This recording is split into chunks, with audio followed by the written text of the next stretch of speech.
Hi, everyone. Thanks for waiting. We actually have quite a few now that have attended, have joined in. This is Keisha Russell, and I am from the ACF Regional TANF office in Denver. And we are really excited and happy that you all chose to join us today for our OLDC webinar. As you hopefully received, you should have received two documents. One document is a TANF 424M Grantee Guide, and the second document is a TANF Introduction Guide. Those should have been, if you registered early, those should have been sent out to you, I believe, on Friday. If you did not receive the document, if you look to the right of your screen, in your selections guide, there is a section that says handouts and then says two. And so you will be able to click onto those documents and download them and print them out. And we actually encourage you to do so for your future use. Just to get over do some little housekeeping. Right now on the call, we have everyone on mute so that we are able to hear the presentation clearly. We encourage everyone to ask questions because we will be stopping throughout the presentation for questions. So also in that same section, if you look, there's a box that says chat. If you open that box up, click on that little arrow, it gives you an opportunity to type a message into there. Also, there's another section that says questions, and you could type your questions into that box. That will be what we're going to be using today in order to be able to field questions during the webinar. So please, if something comes up during this presentation, don't feel like you have to wait till the end. Go ahead and type your questions in there into that box now, and we'll be monitoring that box throughout the time of our presentation.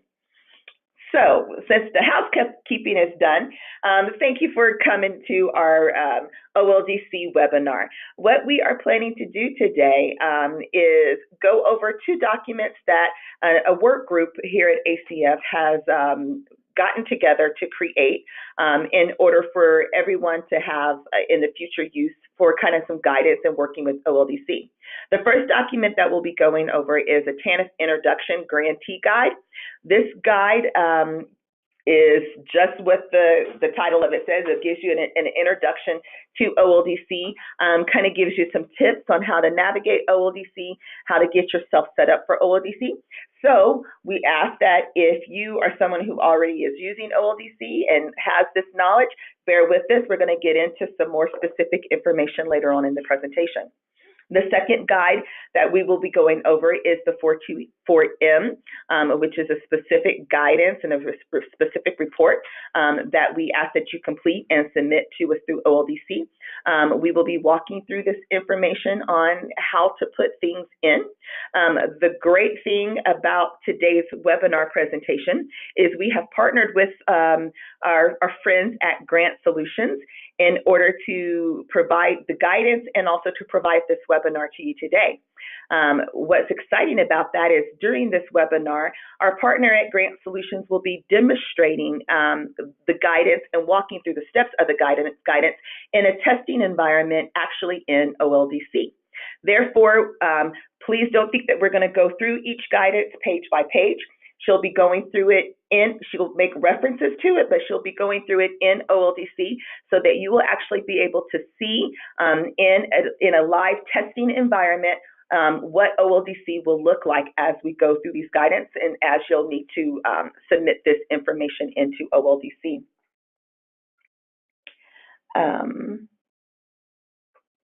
So with all of that being said, without further ado, let me introduce you to Annalisa Walters, who is from GrantSolutions, and she will be conducting today's webinar.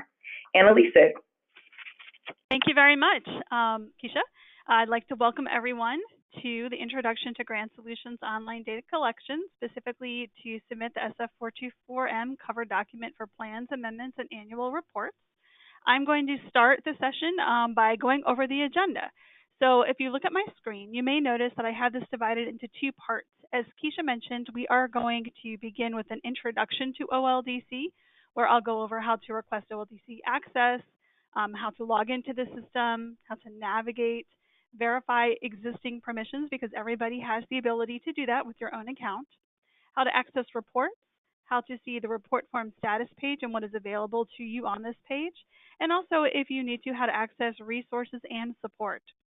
The second part of the session, we are going to specifically talk about submitting the SF424M cover document. I'm going to begin with the workflow in OLDC, so that's going to include the steps you need to take in order to enter your data, to validate, to certify, and ultimately to submit it to ACF. How to submit the SF424M with the attached plan, how to submit the SF424M with an annual report, and then we will also talk about revisions, and I'll define that as we get later on into the session. All right, so let me go to the next slide. All right, an introduction. So the GrantSolutions Online Data Collection System, which I will from here on out refer to as OLDC, is just a convenient web-based tool that you can use to submit your form. So in this case, we are talking about the SF424M. So grant recipients use OLDC to enter your data, to attach documents, which is going to be important, to validate, make sure that there are no errors, to certify, which is to electronically sign, and to ultimately submit to the grantor. Now you can also use OLDC to retrieve information that you've previously submitted. So once you submit it, it doesn't mean you can't get to it again. You will always be able to access it in OLDC as long as you have access to the system. All right, so request for access. Some of you may already have OLDC accounts, but there may be others that don't have access yet. So each person that uses OLDC needs to have their own account. You should not share accounts for security purposes. If you need to request an account, this is a new account, or to modify an existing account, what you need to do is you need to submit the request for OLDC access form. So you're going to fill that out and you're going to send it to your ACF Regional Grants Office point of contact. In this presentation, I do have a link to that request form, but if you refer to the introduction guide that Keisha referred to before, you can find the link to this form on page 1 of that guide. Now, this is just a screenshot of the front and the back of the guide. On the front of the guide, of the form. On the front of the form where it says Grant Partners, you're going to see the different job types that you can request. A job type is a title in our system that allows you to perform actions because it has different permissions associated with it. So you can always take a look at the Grant Partners job types to see which one that you need to request. And then you're also going to see the form itself. Okay, so you would want to fill all of this out and then submit it to your grant office point of contact at ACF. Now, if you are requesting a new GrantSolutions account, and once it is created, then you will receive 2 emails from GrantSolutions, and they're going to contain your username, and then a second email is going to contain your temporary password. When you log into GrantSolutions for the first time, you are going to be asked to change your password for security purposes. Now, if you already have an account and you're just requesting an update to your existing permissions, then when the change is made, you will not receive an email from GrantSolutions. That only comes when you're getting a new account. Instead, any notification of the change would be sent to you most likely from the ACF grant office outside of our system. So it would come directly from an individual, not from GrantSolutions. All right, so once you have an account, what do? You are going to access OLDC from GrantSolutions. To get there, all you need to do is go to this web address that I have on my screen, which is www.grantsolutions.gov. Our public website is going to appear, and towards the top of the screen, we do have a login button. And so you would just click that login button to go to the login page. Now, if you refer to our guide, information about logging in begins on page 2 of the introduction guide. What I'm going to do is I am going to briefly, there we go. I am now in my browser. I'm in Internet Explorer, and I have gone to www.grantsolutions.gov, and I'm now going to click the login button. And that's going to take me to our login screen. Now we have 2 sides of this page. The first side that you see here contains several different links. A link that I just want to point out to you is that we have our planned maintenance schedule. If you know that you are going to need to be working in OLDC and you want to make sure that we don't have any planned downtime, you can always come to this link and it's going to bring you to our planned maintenance schedule. So you can see on our schedule right now, we do have planned downtime for this coming Thursday, and this is from 9 p.m. on the 15th till 1 a.m. on the 16th, and that is Eastern time. We also have downtime coming this Saturday, which is from 8 a.m. to 8 p.m. Eastern time. So if you know you're going to be working on kind of off hours, always refer to this page because it'll let you know what's coming. Over on the other side of the screen, you're going to see our login to box. Here is where you're going to enter your GrantSolutions username and your password. Now, let's say that you haven't logged in a while. Maybe your account is locked. Maybe you've forgotten your password. You have the ability to unlock your account and reset your password directly from this link. It says forgot username/password or unlock account. Now, from this page, I'm going to point out towards the bottom first. If you have forgotten your username, all you need to do is enter your email address that we have on file and click Send Usernames, and it's going to send you an email with your username. If you have forgotten your password or maybe your account is locked, what you can do is enter your username, the email address we have on file, and then click Reset Password. For those of you who used the system in the past, this process has changed. When you click Reset Password, you are now going to receive an email with a link, which when you click that link, is going to take you to a new screen where you can enter your new password. We no longer have temporary passwords when resetting your account. Okay, so I'm going to go back to the login screen. And this time, instead, what I'm going to do is we're not going to log into production. As Keisha mentioned, I'm going to log into our demonstration system. And so bear with me a moment while I go there. All right, it looks very similar to our production account, but you're going to see it says demo. So that way you can be confident that anything that you see here is not real. Even though some of the data may look somewhat familiar to some of you, it really is, it's not real. So don't worry, we're not hurting anything real. All right, so let me go ahead and log in with my student account and my password. Now, before I click the login button, and all grant recipients, you would click this button. The HHS PIV is only for grantors. Before I click that, I am going to go back to my presentation for a moment. One moment, let me swap that. Now, if you are logging into GrantSolutions for the very first time, in addition to having to change your password for security purposes, you will also see this pop-up message. It says GrantSolutions Enhanced Security Option. So it's asking you if you want to add an additional layer of security. So that means you will still have to enter your username and password, but if you click yes here, you will also need to enter a randomly generated code every time you log into the system. This is sometimes referred to as two-factor authentication.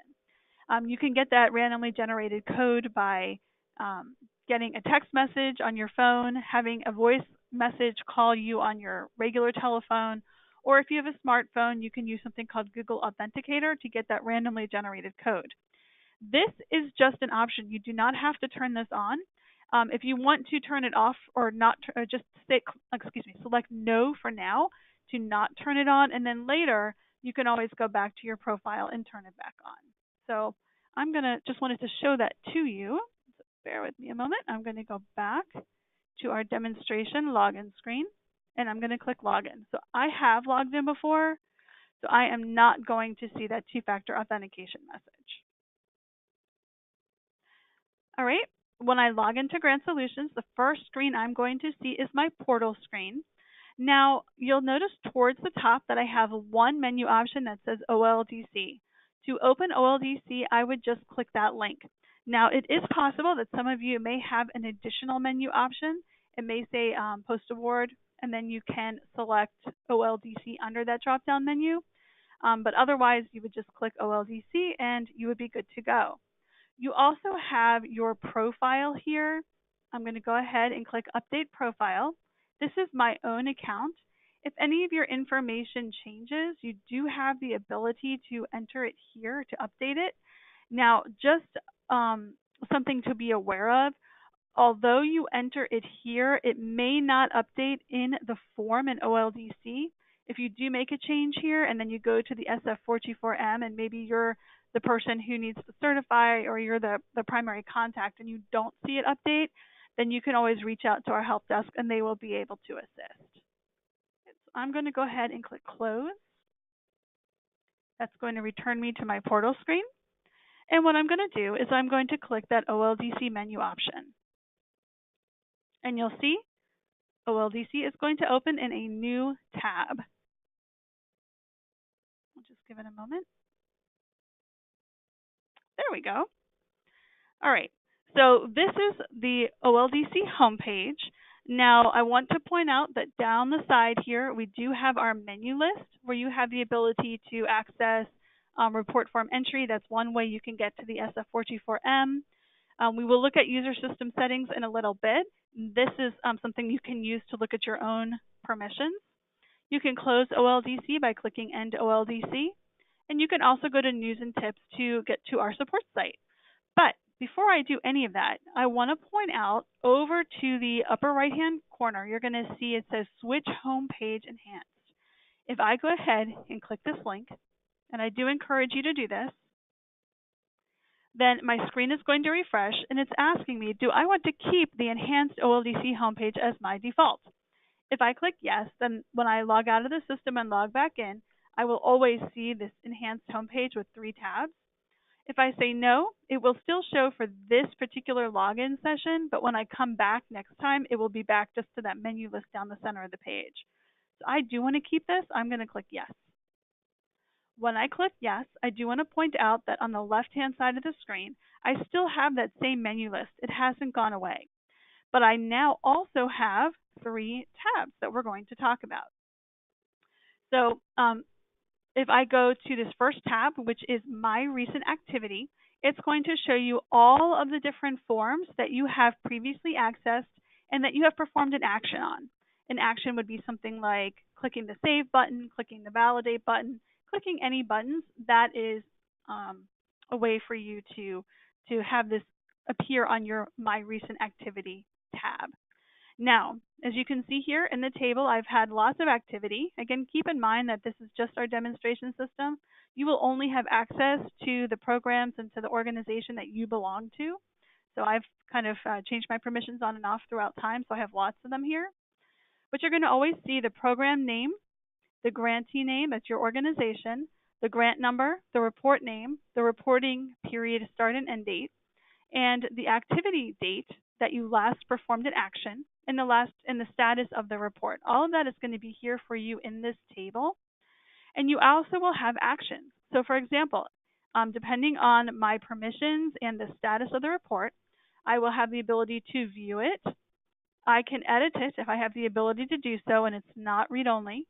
And I can also navigate to something called report form status, which we will look at a little bit later. All right, so again, anything that's recent activity, you will be able to see from this tab. It's just a quicker way for you to get to your work. The second tab we have is Activity Report. And you'll notice that when I point to any of these tabs, a little tooltip appears. This one says List of all report activity for the selected program and grantee. We also have Page Help. That is pretty extensive. If I click Page Help, you're going to see instructions for what this is used for and how to use the different features on the page. So for Activity Report, you're going to be able to see any of the forms that you currently have in progress or that have been submitted over the past 2 years. It is going to default to the program if you only have one available. So in this case, I'm only assigned to TANF, so I see TANF automatically here. It's also going to show my own organization, so I don't have to really select anything. If nothing does appear, then you just go ahead and click on your little drop-down arrow, select the grantee organization that you should have, and then click Enter. All right, so this is, again, everything that's in progress or has been submitted over the past 2 years. Now, I only have a few listed here, but let's say I had a lot. Let's say I wanted to see up to 100 rows that I had in progress at once. I can just go ahead to this rows drop-down list and click the number that I want to see on one screen at a time. Now, keep in mind that it is always going to default to 10 when you log out and log back in, so you would need to change it if you wanted to see more than 10 at a time. Also, you're going to notice that there's a search box towards the top of this results table. This search box allows you to search for any of these columns here. You just need to go ahead and enter some text. So if I wanted to see only reports or forms that were submitted, I could just type in submitted. You see I typed in SU and it automatically began to filter. There we go. But I could also use the column headings to sort in ascending or in descending order just by clicking that little arrow. Okay. Now I have two other buttons towards the top of the table. The first one says export. If I wanted to save these results to an Excel spreadsheet, I would just go ahead and click export. Because I'm using Internet Explorer, it says, do you want to open or save? I'm just going to click open for now. And it just allows me to create a mini report of the information that I have available to me here. Okay. All right. And then I also have the ability to print. So when I click print, I'm going to see a print box open, and I can also print this table. So you have all of that available to you. All right, and you can see the columns. They're very similar to the ones we saw under My Recent Activity. And just like My Recent Activity, I also have the ability to view the report, to go to the report form status page, or depending on my permissions, if I have the ability to edit and also the status of the form, I can go ahead and begin editing it directly from here. The last tab we have is the Report Due tab. So I'm going to go ahead and click Enter to run my search. And it's going to show me any reports that are available to enter right now. Okay. So for example, you see some of these are past due. Keep in mind, this is fake data. So if this is your organization, I apologize. You're probably not really late with anything. You'll also see if it's due in a certain number of days, it will show up here. And just like the other tabs, you can go ahead. In this case, this hasn't been started yet. I can go ahead and click Create because I have the permission to do that. And this hasn't been started yet. Now, you'll be able to view information from the Report Due tab until the report is submitted. Once it's submitted, it will appear either on the or it will appear on both the activity report, and it may also appear on the My Recent Activity tab, both of these tabs here. Now, you can always use report form entry to get to any of your reports or forms. From these tabs, it's only reports or forms that are within the past 2 years. If you want to look at something that's older than that, then you would definitely want to go to report form entry. Before I do that, I want to next show you how you can check your own permissions. So what I'm going to do is from my menu list towards the left side of my screen, I'm going to click User System Settings. And then under User System Settings, the second link says View Assignments. Now, these are going to be your own roles and responsibilities. These are your own assignments in OLDC. I'm going to go ahead and click View Assignments. I'm going to select the program in my own organization, and then my access is automatically going to appear below. So I can see the report type I have access to and also the roles. Now, the benefit to knowing this information and having access to it is, let's say, excuse me, let's say you're the person who is supposed to certify, or that means electronically sign the form. Then if you see that everything has been validated properly, but you can't perform that action, you can come here and you can say, wait a second, do I have the certify role? If you do and you still can't perform that action, then it may be time to reach out for assistance. Or if you come here and you realize, wait, I don't have this role and I need it, then you can always contact our help desk for assistance. Right? Now, if you wanted to print this information, we do have a printer-friendly link over to the right-hand side of the screen. If I click this, it's going to show me just a new window with a nice little printer-friendly view. And then you can go ahead and select File Print, and it will send it to the printer for you. So you can just have it next to you if you need it. All right, so now I'm going to go back to my home page, and I'm going to do that by using my navigation links here. So you may have noticed that when we went to User System Settings and then to the View Assignments, my navigation bar grew. And this is what I'm going to use to go back and forth in the system. If I wanted to go back to the user system settings page, I would just click that navigation link. And if I wanted to go back to home, I could click that navigation link. It is good practice just to use the navigation links to go backwards in the system, to go back to a page you were previously on. You should not use the back button. Some browsers, the back button is disabled, but some it is still available. If you click the back button, you may get a message saying, you've lost connection to the server. It just doesn't work very well. So try to use your navigation links when going back to a particular screen that you had previously visited.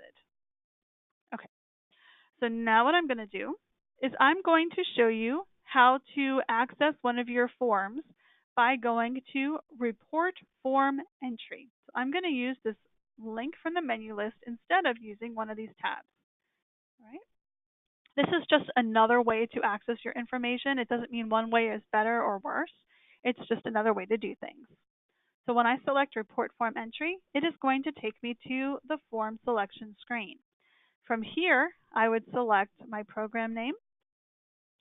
Okay, my organization name should automatically populate, but if it does not, you would just click on that drop down to select it. And then under step 3, report name, I'm going to select the report that I need to access. In this case, I'm looking at the tribal annual form, the SF424M. When I selected the report name, you're going to notice that my screen automatically refreshed and I now have additional steps. Depending on the form or report that you are going to access, you may have a different number of steps, just depending on what the settings are. For the 424M, you are going to have a total of 6 steps. So under step 4, I'm going to select the funding grant period, and we're going to come back when we talk about submitting the SF424M in more detail to make sure you know how to select the proper funding grant period. Oops, actually, let me select this one. I keep selecting the wrong one. There we go. And then you're going to select the report period that you want to access. And then down below in step 6, you are going to choose what your action is going to be. Now I am going to select New Edit Revise. That means I'm going to either create a new report, or if it's already been created and I'm working on it. And if we look here, we can see that this particular report is in the save status, so that means I'm working on it. That means I can edit it. And then if it's already been submitted and I need to make a change, then I can create a revision. That's the revise report piece of this. Now, if I just wanted to go to the report form status page, which we'll visit in a few minutes, I would select View Print Status Approved Report. If I wanted to look at the report, the latest version in a HTML format that's nice to print, you can just print it from your browser. I would select Print Latest Version HTML. Or if I want to view the report without being able to edit it, I can click View Latest Report. But in this case, since I've already started this particular report, I'm going to select New Edit Revise Report and click Enter. All right, and this is going to bring me to my report screen. So remember, we started off at OLDC Home, then we went to Form Selection, and now we're on Report in our navigation links. You may also notice that we do have a phantom link that appears towards the end. This also allows me directly from this report screen to go to the report form status page. Now, just as a tip, you can find information about accessing reports on page 15 through 21 of your intro guide. Now let's take a look at the different information that we have on this screen. So towards the top, we are going to have our information box, and this box contains everything that we selected on the form selection screen. So if you come here and you realize, oh, you know what, I didn't mean this funding grant period, or I selected the wrong report period, you can always go back to form selection, change one of your choices or more, and then you can come back to the report screen to make sure you have the right funding grant period or the right report period appearing here. You're also going to see the status, and in this case, this one is in the save status. Now, below the information box, we have our progress report, our report progress bar. Our report progress bar is a visual way to see where you are in the process of submitting your report and what steps still need to happen. So in this case, we have this form has already been initialized, and initialized, that just means that it's been opened. You haven't entered anything, you haven't saved anything, it was just open. So that has already happened. I know that because I have a little checkbox under initialized and my green bar has already moved past it. Now under edit saved, I also have a green check mark and my bar has moved past it. That means that I have entered information and I have saved some information. And that's where I am. The steps that are left are validate, which just means that I need to check to make sure that I haven't missed entering anything and I don't have any errors on the page. We'll come back to validate when we go to the submission part of our session. Also, certify, that needs to happen. That means that this form would be electronically signed. And then the final step for grant recipients is to submit this to the grantor. All right, so we are right now just editing and saving. Now below the progress bar, we have some action buttons. Now the action buttons will appear depending on the status of the report you're working on and also on the permissions that you have. So I have permission to edit this page. So I am able to see the save button. I can see view add attachments. This is a way for me to attach a document to the form, but we're going to look at another way in a little bit. Here I have the ability to validate, and I can also print this so I can see a nice printable version of this form. Okay, so the buttons will change depending on what your permissions are and what the status is of this form. If we scroll down, you're going to see that we have several different fields that can be entered, and some of this information is automatically going to be populated from our grant system. If you see a field that has an asterisk next to it, that means that this is a required field and you do need a selection. Also, you'll notice that the headers of the cells are blue underlined links. If you click the link, it's going to give you some additional instructions. So you can always, if you're not sure of what you should enter, you can always refer to the guides that were provided to you, but you can also click these blue underlined links for additional information. Right? So you would want to make sure that you enter all of your information. Okay. Now, once you do that, and we're going to come back to how to specifically fill out the 424M depending if you're submitting a plan or a report. We'll come back to that. But what I want to do now is talk about the report form status page. Now, you can access the report form status page in a few different ways. You can do it directly from this page, right? I'm going to click Save here. Just so it shows up on my recent activity. If I go back to my home page and I go to my recent activity, I can also, from my actions, go to report status and it will take me right there. And we already saw from the form selection screen that if we chose the action view print status, then it will also take us to that report form status page. So for right now, I'm going to go there directly from my recent activity to report status, and it's going to jump me to the report form status page. So towards the top, we also have information about this report, but down below, you're going to see the report form status table. From here, we can edit the original if we have the correct permissions and it's in the correct status. We can just click Edit Original, and it'll take us directly into the form, and we can start working. But let's say that this form has already been submitted. You can also come here to view the submitted report. Also, if you have made changes to the original submitted report, those changes are called revisions. You can come to this screen and you'll be able to view the original submitted report and also any revisions. So it tracks the history of everything you have submitted. Because this report is only in the save status, I do have the ability to delete it. So let's say I opened the wrong report period, I can always come to the status page and I can delete it. And under print, I have the ability to print it in HTML format. Now later on, once this report has been submitted, it takes a few minutes, but you will also have the ability to print as a PDF with attachments directly from this column. Okay, we can't do it now because it's still being edited. Also on this page, you're going to see the report status history. So it tells you who performed what action and when. And then you also see below here under contacts, anyone who's listed as a primary contact. Down at the very bottom, if there were any remarks added by the grantor, this is typically after submit, you would be able to see that information listed below here. It cannot be edited, it is for viewing only. All right, I'm going to go back to my home page, And just as just to point out, in our intro guide, you can look on pages 22 through 24 to find information about the report form status page.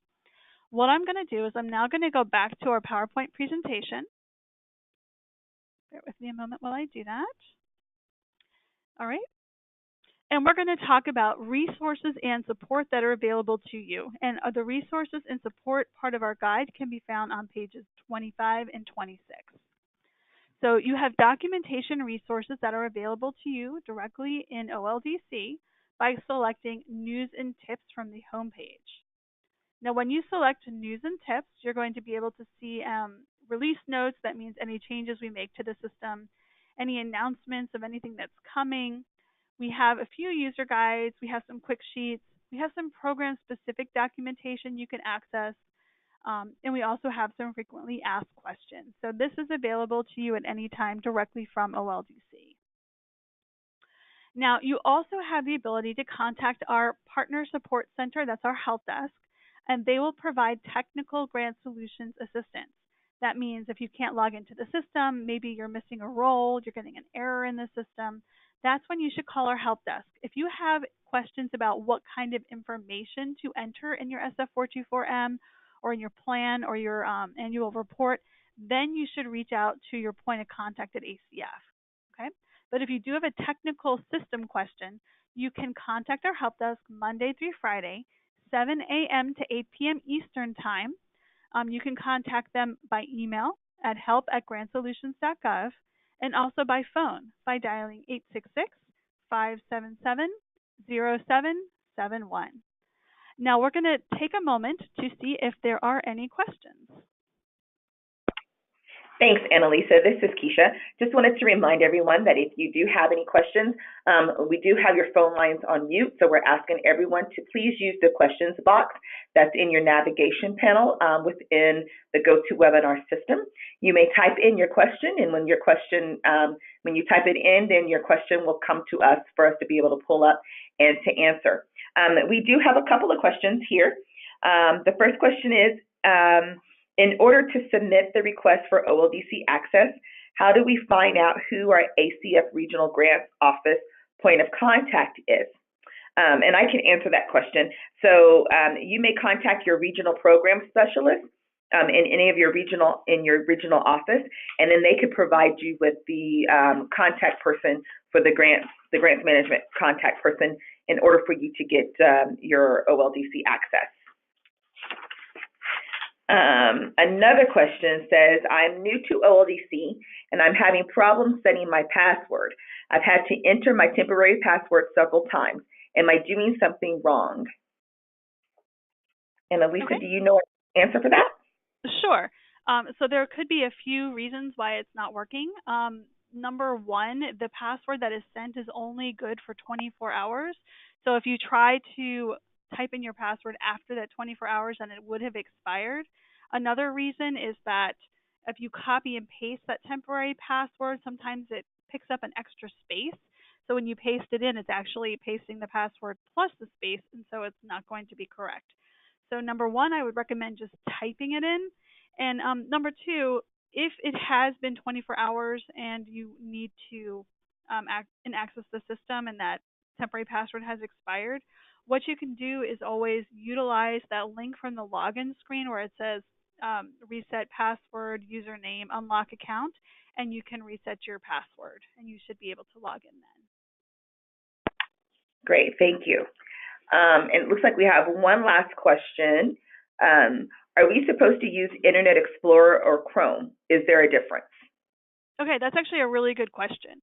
I do find that Internet Explorer is working better right now, but it could just be my version of Chrome. So as you know, there are lots of different versions of software out there, but I do find that Internet Explorer does seem to work a bit better. Okay. Thank you. At this time, it looks like that's all the questions we have. Okay. Thank you very much. Thank you. We're going to move on to the next portion of this session, which is submit the SF424M cover document. All right, and so then if you have downloaded the materials that were sent to you previously.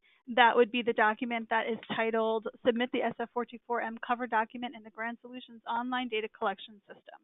And I will be referring to guidance throughout this session. All right.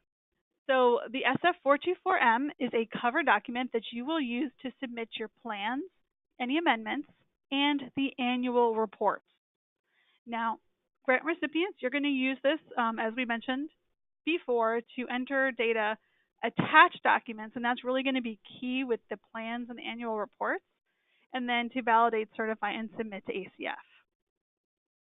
And this is the workflow. Now, the workflow can also be found on page 1 of the guide. And so what you're going to do is you're going to enter OLDC, you're going to navigate to the report, and you're going to start entering your data. So you want to make sure that you save the information, and I do recommend to save frequently, because if you are just entering information and then maybe you lose internet connection, you could lose your work. So save frequently. That's that first box. Next, once you have entered all of your information and you've added your attachments, you do want to click the Validate button, and that does check for rules, and it also saves your data. When I say it checks for rules, it makes sure that you have not left anything out. If there's a required field that needs to have information in it, that you have made a selection or you've entered the data. Because if there is an error, you cannot move forward until it is resolved. So you want to make sure that you have validated everything successfully. The next step, once you have validated successfully, is to certify. And that is where someone from your organization is going to electronically sign the form. Okay, and there will be a certify button, and we'll see that. And the last step is to officially submit this to the grantor. Okay, and there will be a submit button. And you'll notice that this mirrors pretty closely the progress bar that we saw on the report screen. Now, just as a tip, when a form is submitted, email notification is sent to designated grant recipient and grantor staff. Okay, so if your account, if you are set up to receive notifications, then you will receive email notification when the report or form is submitted. All right, so I'm going to actually go back to, there we go, to OLDC right now. And we are going to begin with working with the plan. So I am going to select report form entry. And just as a note, the form selection for the plan can be found on pages 2 through 4 of the document. And just like we did before, we're going to select the program name. We're going to select our grantee organization and the report name, which is the SF424M. And my screen is going to refresh. Now, when I select the funding grant period here, there are a few things I want to point out. That number one, that in our guide, step 4 doesn't always, the years don't line up with the program plan. So just keep in mind this is all demonstration information. Don't take it as it has to be this way, is what you see in the guide or on my screen right now. Okay, so just whatever, it may not line up. I'm also going to switch over to the presentation for a helpful tip for you. So this is important instruction. So here's step 4, the screenshot here for what you just saw on the demonstration system. You do want to verify that you have selected the correct funding grant period to upload the plan. This is really important. The number in parentheses next to the date range, this number right here that I'm circling with my mouse, it is the combination, and here's the example blown up above here, of the federal fiscal year, the grant recipient organization abbreviation, and the program name. Okay, so if you want to make sure that you've got the correct fiscal year here. All right, and this is going to help you determine if you've selected the correct funding grant period. I'm now going to go back to our demonstration system. So I have selected my correct period, and I'm also going to select my report period. Now, when selecting the plan, if you have more than one report period to select from, the plan should always be that first report period for the funding grant period. Okay, that is important. And then when I'm going to select my action, I'm going to choose New Edit Revise Report, because I'm going to start my report, and I'm going to click Enter. All right, and it's going to bring me right back here to the SF424M screen. And we're going to look at this top portion first. And I am going to go back to the presentation. I apologize that I keep switching back and forth, but I have some important information for you. All right, so we already talked about selecting the report period for the first year of funding for the funding grant period. And this is just an example. So in this case, for the plan for the funding grant period 10/1/2016, 9/30/2030, it should be submitted under that report period 10/1/2016 to 9/30/2017. So that's just a bit of guidance for you. And then here we are on the report screen. Now for the plan, this is the guidance that you can find in the document that we referred to before. Okay, and you can find this information specifically on, let me see here, this is pages 5 and 6 of the guide. So here under 1A, type of submission, for the plan, you are going to choose the radio button plan. Under 1B, frequency, you will select the radio button other. Now, when you select other, you do need to indicate if this is a 2 or 3 year plan. So you will type that information here in the other box. Next, under 1D version, you are going to select one of the following. And I have them listed here, but if you were to click 1D version, that blue link that we saw that was help text before, it would also provide the same information to you. So you will select initial. If this is the first submission of the plan, you would select resubmission when repeating a submission at the request of the federal agency not yet accepted or approved by ACF. You would select revision when there is a change initiated by the applicant, okay, this is the grant recipient, to a submission not yet accepted or approved by ACF. And you would select update when there is any change to an accepted or approved submission. And so that is how you determine which one you would select. I'm going to go back to OLDC. And because this is a plan, I'm going to select plan for the type of submission. I'm going to select other for the frequency. And I'm going to say this is a 3-year plan. And then under 1D version, excuse me, I'm going to select initial because this is the first submission of this plan. What I would want to do is make sure that I had entered all required fields. Okay, so you would want to do that as well. I'm not going to fill them all in right now because I'm going to show you a little bit later that we're going to get some error messages and how the error messages can help you determine what you need to enter. And instead, I'm going to go ahead and click Save so I don't lose my information. And then down at the bottom of the screen, it says Attach supporting documents as specified in agency instructions. And then we also have this paperclip icon. So we do have a blue button that says View Add Attachments. But when you are uploading your plan, you are going to add it to this specific place in the form by clicking the paperclip icon. I'm going to click that, and our cell level attachment screen is going to appear.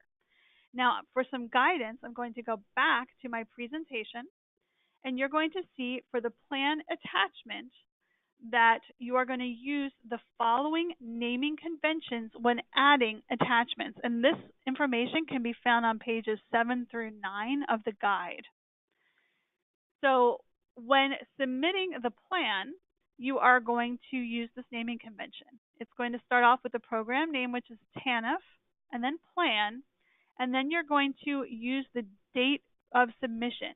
And so that format is going to be the day, month, and year format. And this is for the file name. Okay, this is your naming convention for the file name. Now, if this is an amendment, then you're going to use the naming convention amendment. And also for the submission date, you're going to use the day, month, and year format. Okay, and again, just to reiterate, all of this guidance can be found in the guide. So when I go back to OLDC, what I'm going to do is I'm going to browse for the plan that I have already saved, and I'm going to use that same naming convention that we saw before. I'm going to browse, and here I have my plan, right? So here's TANF plan, and then I have my day, month, and year. I'm going to open it, and then I'm going to click attach. So once I attach it, it's going to tell me that this has successfully uploaded, but it's running a virus scan right now, so it's going to say pending, right? So here it says pending. Now, if we look at this, it's going to say the cell location where I attached it. It says attach supporting documents as specified in agency instructions. And you'll notice that's the same as we saw down here at the bottom of the form. It's going to have the file name, the date uploaded, the upload status, and the person that added it. If I wanted to, I could always delete this. Let's say I added the wrong attachment. I can remove it, and I can add a different attachment. So I can attach several different documents if I needed to, but in this case, for this guidance, you are only going to be submitting the plan here. I'm going to go ahead and click close. I don't have to wait for this to update to successful to continue. There we go. And now if we look at that paperclip icon, if you remember before, it kind of looked like this icon, just a plain old paperclip. But now because I have an attachment associated with it, it has that little green sticky note attached to it, and that tells me that there is an attachment here. All right, so I've added the attachment, and my next step is going to be to validate. Now I could click validate down at the bottom or up at the top. These action buttons are located in both places just to make it easier for you so you don't have to scroll up and down if you don't want to. Now, when I click validate, watch what happens. I'm going to get error messages, and this is because I have not entered all of the information that I needed to. It'll tell me exactly where my issue is, what it is I need to enter, and then I can get a long description. In this case, it just tells me select the country from the provided list. And I can also go to error by just clicking this link. In this case, it's 7D. And you'll see it automatically appears here. And I'll just go ahead and scroll down. I could hit U if I wanted to go to the United States. And now when I click validate again, notice this was 7D. 7D disappears, and I only have these to correct. So I'm just going to go ahead and let me go to the phone number here for 7F. Right, and I'm going to go ahead and just enter that phone number. 1 second.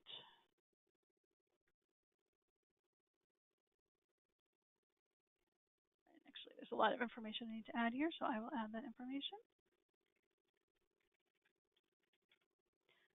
Okay, I'm going to keep scrolling down. I'm just making this up, so if this is, I know this is not correct. Here, is there any federal debt? I'm just going to say no. And I do want to point out 18. This is important. So you do have to select that you agree with the statements in the list of certifications, that everything that you're entering is true. All right, so this is required. This is not the same thing as certifying. This is not electronically signing. This is just stating that you agree that everything is correct to the best of your knowledge. So when I click validate again, let's see if I got all of the, oh, I missed one. Please select the type of applicant. So I can go to 8A, type of error. And here we are. It jumps me right down to 8A. And I'm just going to select something. It may not be correct. And I'm going to validate again. And that should take care of my errors. So as you can see, validate's really important because you can't move forward without making sure that you don't have any errors. And as a tip, you can find information about validating on pages 9 through 11 of the guide. So the next step that we have is to electronically sign, which is the certify step. Now, only somebody with the certify role will be able to certify. I am logged in as a grant recipient who has all permissions. Okay, so I can perform any action that a grant recipient can perform. And you'll notice that once I've validated without any errors, that's my status here, and it's also validated in my bar, that I now have the certify button. Okay, I didn't have that before. This will not appear unless you don't have any errors. So my next step is to electronically sign. So I'm going to click certify. It's going to just say that I have the ability to sign. And it jumps me down to 18B, where there's this click to sign button. So once I click certify, it's going to jump me down to 18B. I'm going to select click to sign. And now my report status is certified. And when I go down to the bottom, I'm going to have an e-sign here. This just says that I have electronically signed it. That's our electronic signature. And it's also going to have my name. I'm student 10. And it will have my email address. And it may also have your title. I don't have a title in a student 10, so it's not showing there. Now, you'll also notice that I now have two different buttons. I have an uncertified button and a submit button. If I have certified, that means that this form is now read-only. I cannot make any changes.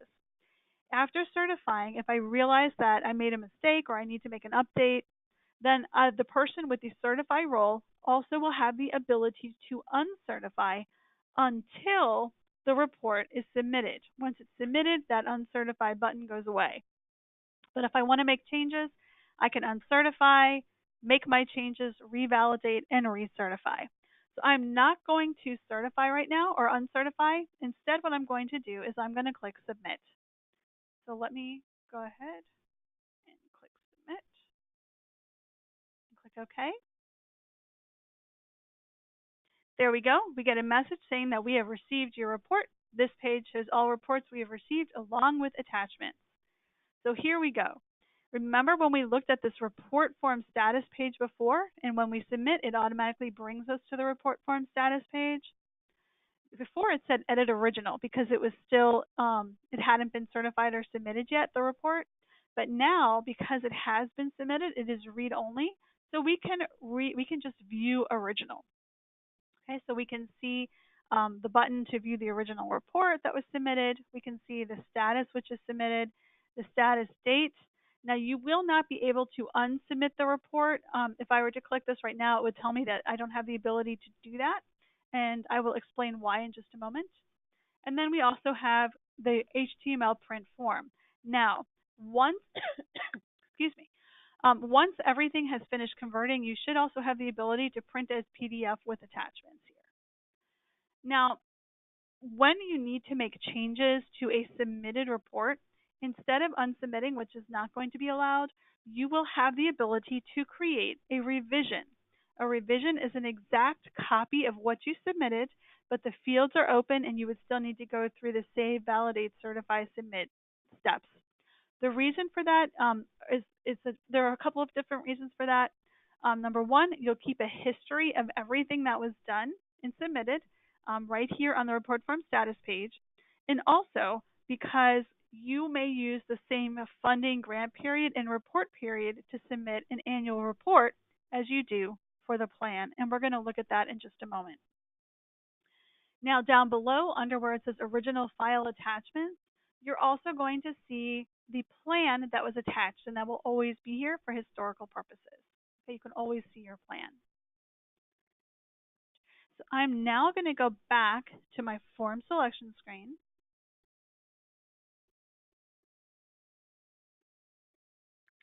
And this time, you can see here that we now have a submitted report here.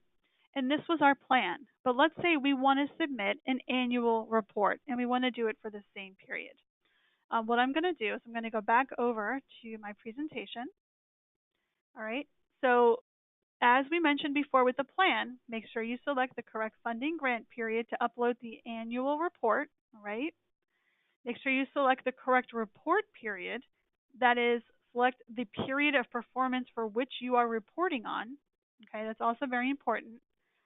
But if a plan is already submitted for the report period in which you are submitting an annual report, that is when you are going to create a revision, and you'll attach the annual report to that revision. And just to reiterate what I said before, a revision is an exact copy of the submitted form. Only the data fields are open and modifications can be made. So I'm going to go back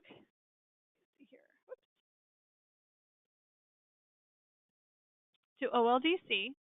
I'm going to select that same report period because this is what I want to submit my annual report for as well. And under step 6, I'm going to choose New, Edit, Revise because at this point I'm creating a revision. And I'm going to click Enter.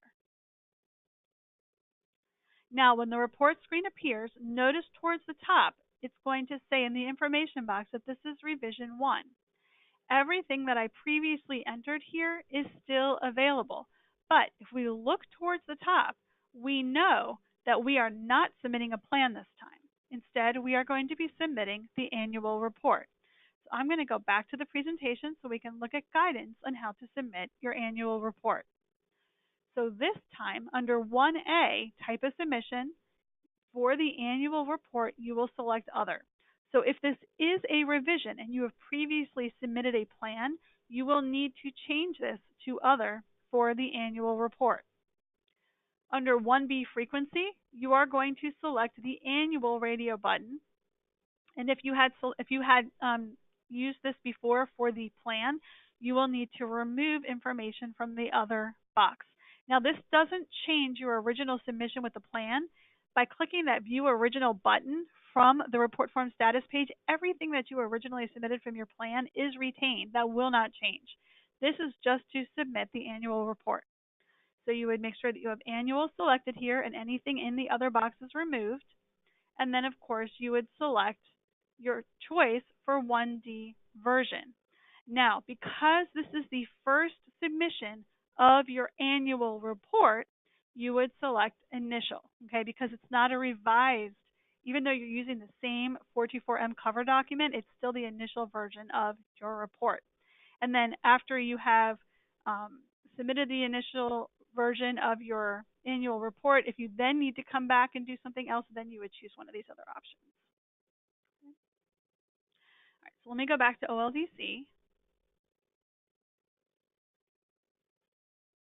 And I'm going to select Other for the type of submission.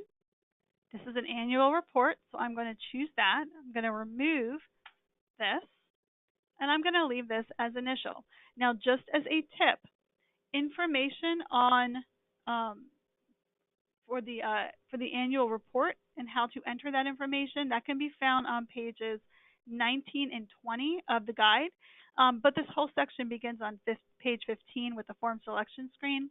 So pretty much page 15 through 20 shows you how to select information from the form selection screen and make the selections towards the top here. Now, I am going to go to the bottom of the screen and I'm going to attach my annual report. So I'm going to click that paperclip icon and I'm going to go back to PowerPoint briefly, and we're going to look at the naming convention for the annual report. So it would be TANF annual report, and then you're going to use the submission date in the format day, month, and year, and this is the file name for the annual report. So when I go back to OLDC and I search for that annual report, I'm going to browse for the file on my machine. Here it is. I'm going to click Open, and then I'm going to select Attached. All right, it's giving us that same message. There's a virus scan happening, and it is now pending. Close. All right, so before I go any further with validating, certifying, and submitting, I do want to take a break to see if there are any questions about anything we've just discussed. Thanks, Annalisa. Sorry, I'm going to mix our names together. No problem. We do have a couple of questions. The first one is, some of the fields on the SF424 form are pre-populated, but I noticed that some of the information is wrong. For instance, the phone number that is listed for me is incorrect. How do I correct this? Okay, that's a very good question. I would contact our help desk to have them provide assistance on getting that information changed. Okay, because even if you change it in their profile, it may not update on this screen. Great, thank you. There's another question. On the SF424, field number 13 asks for the congressional district. What do I enter here? So for this field, this is one of those questions that's standard on our government forms. It's actually not a critical field. So there's a couple of things that you could do. You can either look up your congressional district, and you can find that at www.census.gov/mycd. And then you could search there by zip code to find your congressional district.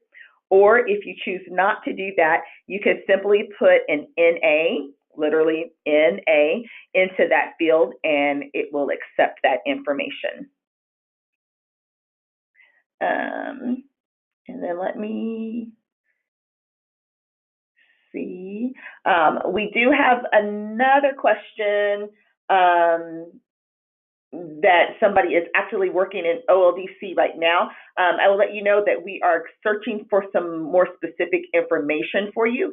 So please look, we'll answer your question in general for everyone at our next question and answer period once we have a specific answer for you.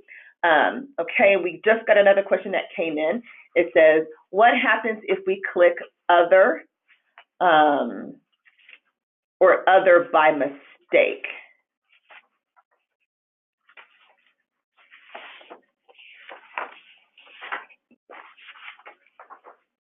And Elise, I think you're on mute if you're talking. Oh, I'm sorry.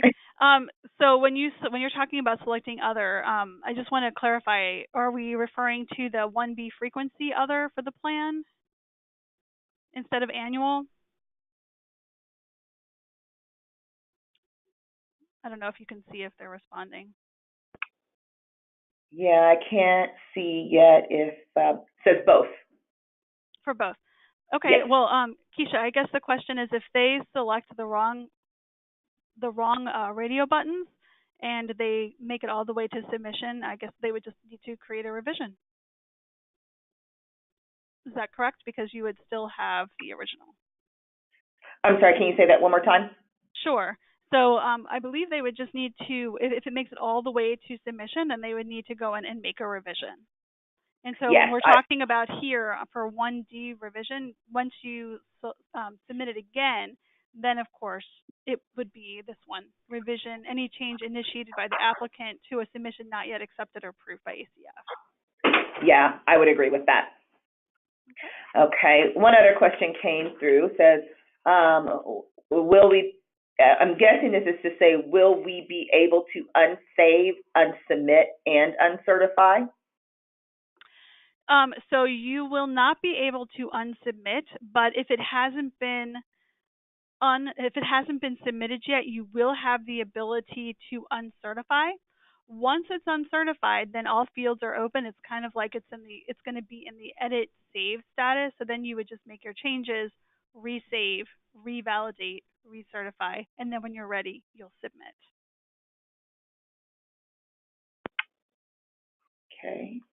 And then we do have one last question we were able to get some information for. The question is, we are planning to submit our annual report soon, but I don't see the funding year option for 10/1/17 through 9/30/2031 as seen on your example. So we were actually just here in the office and were able to pull up OLDC for one of our tribes, and we do see the periods here under them.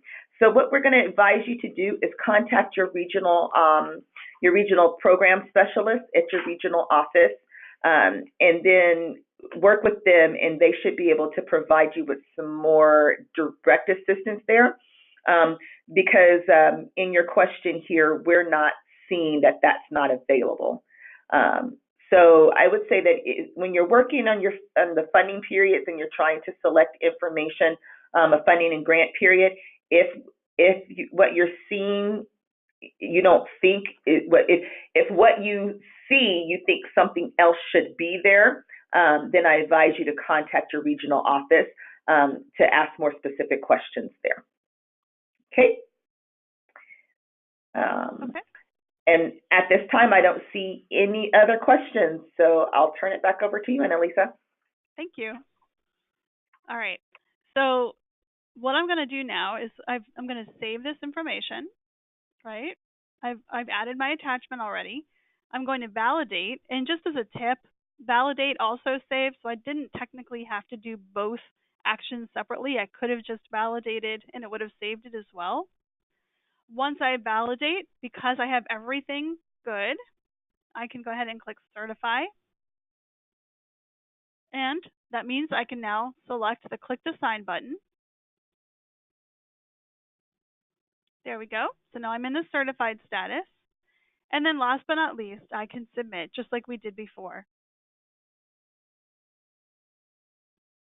Now, when we go to the report form status page, it's going to jump us over here, right? You're going to see the original submission that I had done a few minutes earlier. And you'll see here that I have the plan, right? This is why the naming convention is so important. You can see the plan and the date that it was submitted here in the file name. And you will now also see that annual report. So you can see the original for each one and any attachments, and it will tell you which one is original, which is a revision. We do not have a limit in our system to the number of revisions, so if you do need to make changes, you have the ability to do so. All right. What I'm going to do now is I am going to talk about revisions. So we just looked at revisions with regards to submitting a plan or submitting the annual report. So let me go back to the form selection screen. And this kind of corresponds to the question that the individual had asked before about what if there's if they made a wrong selection. What you can do is you would come here, you would select the funding and grant period and the report period that you need, right? Then under select action, I would go to new edit revise and click enter. When I do that, it's going to have revision number 2, right? Because before we had the original and we had revision 1. So in this case, if it was the annual report, and let's say I had plans selected before, I could then change it to other. If I had something in here, I could remove it. And then in this case, I believe we agreed that it would be a revision. I would make that change here. I can save it, of course. Go back. I would attach the document that I need to, so I'm just going to pretend. This is the report. I'm going to change the file name here just so we have something that's a little bit different. We'll pretend it's tomorrow. We're going to add it. Close. And then you would just continue with the submission process. So any changes you need to make, you would do so. Then I'm going to validate. Now, I'm not sure if I'm going to be able to certify. This may actually be a good tip to show you. When I click certify, let's see what happens. Oh, is it going to let me do this? That was fast. So what I was going to say was down below, when you add an attachment, it will not allow you to certify until the virus scan has completed. It usually only takes a minute or two, but sometimes when I'm training, I go so fast that it hasn't finished the virus scan yet. But in this case, it did work, so that's good, I think. Oh, no, it didn't. Ha ha ha. Click this again. Is it going to update now? Yeah, there we go. So I did do it a little too fast. So if it ever you have validated and you're ready to certify, but you had maybe just uploaded the plan or the annual report and it doesn't work right away, it could be that that virus scan is still happening. And then finally, I'm going to click Submit.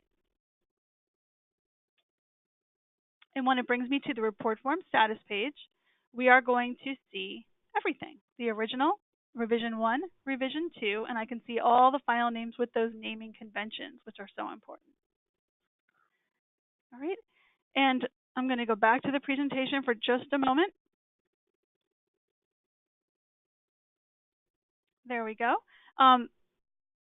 So just to reiterate everything we just talked about revisions, it's an exact copy of the submitted form. Only the data fields are open and modifications can be made. The original form and any other revisions, everything is retained. Okay, you're going to be able to still see all those attachments, and subsequent revisions are retained for historical purposes. The original form and all revisions are on the report form status page. We've seen that, right? And just a reminder, create a revision when submitting an annual report for the same report period in which the plan was already submitted or when creating an amendment. Okay, so we've already gone through all of that. And as a tip, you can find information in the guide on revisions. Okay, that's all in there. And unfortunately, I didn't write that one down, but if you give me a moment, I can tell you exactly where they are because there is a table of contents. So revisions begins on page 29. All right. Right, so these are just instructions of what we just did. I won't make you sit here and go through them again. And then that brings us to the final questions and answers portion. Keisha, do we have any questions in the questions area? All righty, let's see.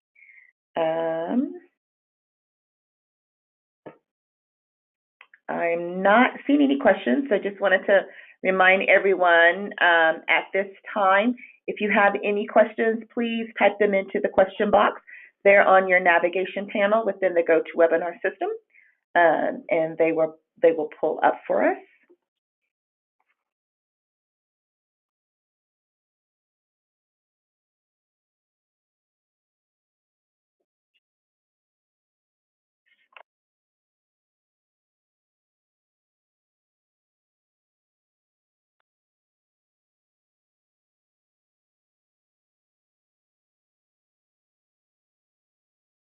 Okay, we have a question here. It says, I already submitted my annual report, but we've made a change and need to upload a revised version. The system isn't letting me. What do I do?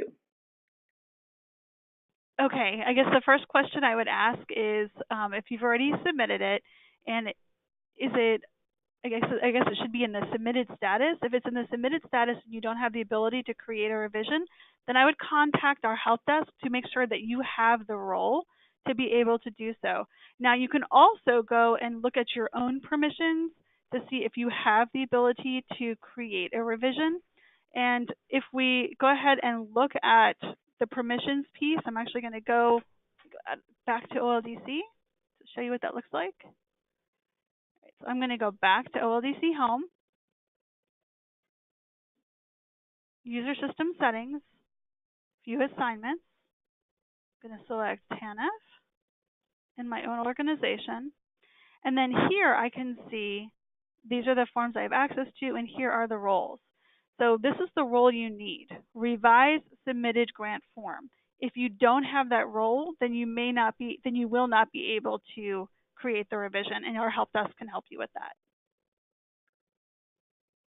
And hopefully that answers your question. Thank you. Any other questions? Trying to give everyone a minute. Oh, here we go. Okay. Says it would have been nice to denote pages when giving examples.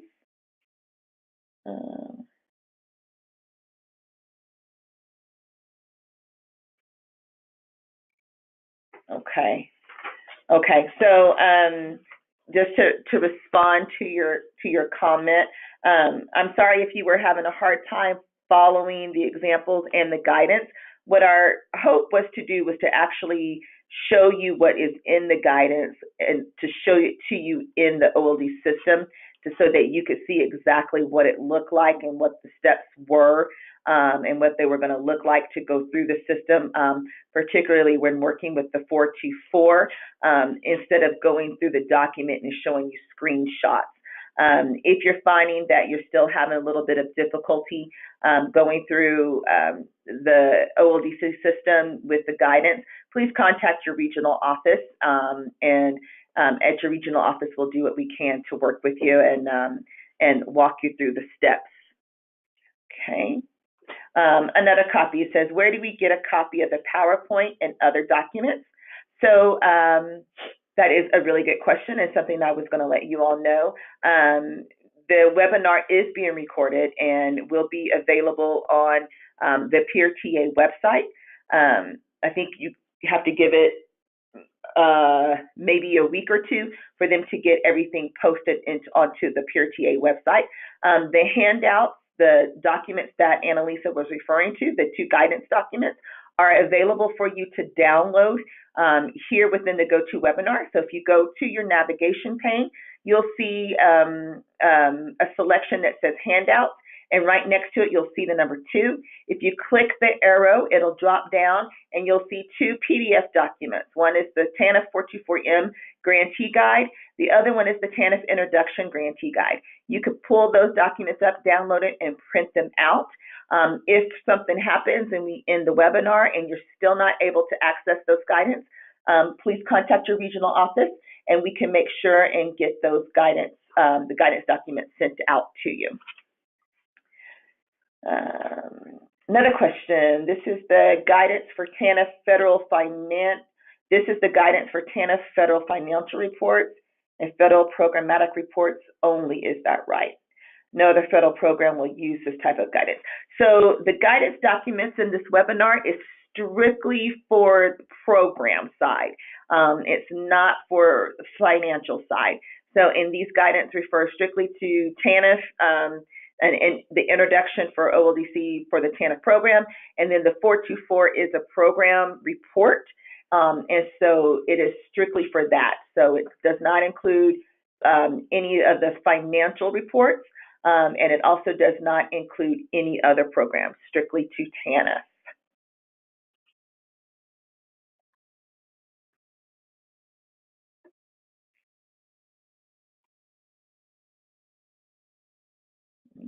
Okay. Oh, let's see if there's any other questions. Okay, so I'll leave it open for just a minute while I cover then some last minute things, and people can type in questions if they have anything. So what we wanted to do is just to let you know, thank you, first of all, everyone for attending, and we do hope that this was useful and helpful to you. We also hope that the guidance documents that you have received will also be helpful for you. Again, I encourage you, as you're here within the system, to please download and print those documents to keep with you for future use, because in the guides, it does go over step by step everything that Annalisa showed you on the demonstration site during this webinar. We do want to let you know that the 424M is coming due. The due date for it is 90 days after the end of the fiscal year.